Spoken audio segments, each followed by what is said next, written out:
New controversy this morning over Iran's nuclear program. Today, ambassadors from Russia, China, and the European Union refused to tour the nation's nuclear sites. 7 other nations are viewing the sites ahead of talks in Turkey later this month. U.S. officials remain critical of Iran's motives heading into these discussions. NBC Chief Foreign Correspondent Richard Engel's in Tehran for us this morning.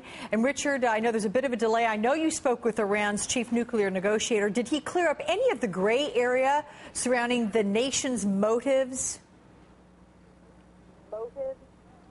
The motives for holding these tours or for giving us an interview, he says, is to show openness, that Iran is effectively trying to paint itself as a victim, that Iran is willing to talk, it is willing to talk at any time, at any place, to anyone, and that it is the West, it is in this case China and the European Union and others who are rejecting its overtures. That's the motives for what it is doing right now. We also spoke much in broader terms about the motivation for its nuclear program, the motivations for its enrichment program, and those are probably the much more substantive issues that are going to be discussed at these upcoming talks in Istanbul. And basically, Iran's line is that it has the right to enrich uranium, that it says, and we spoke to the chief negotiator, and he said emphatically that Iran does not want a nuclear weapon, that this is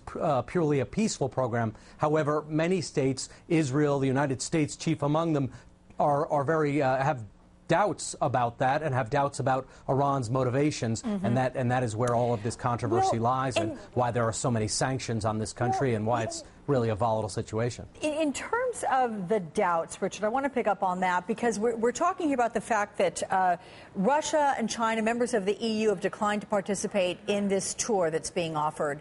Those that are participating, we know to be Syria, Venezuela, Oman. They are participating. We understand it that the United States, Britain, France, and Germany were not even invited.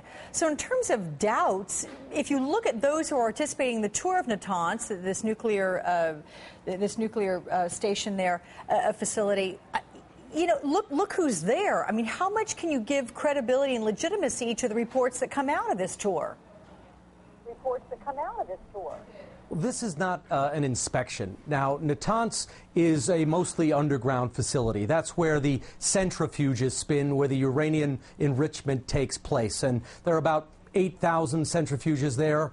Roughly half of them are operating right now, enriching uranium. And uranium is enriched to about 3.5% or all the way up to 20%. And it's the 20% that has so many people in the West so concerned, because if you can get uranium to 20% pure, it's not a giant step to get it to 90%, which is bomb grade or weapons grade uranium. And that's the issue here.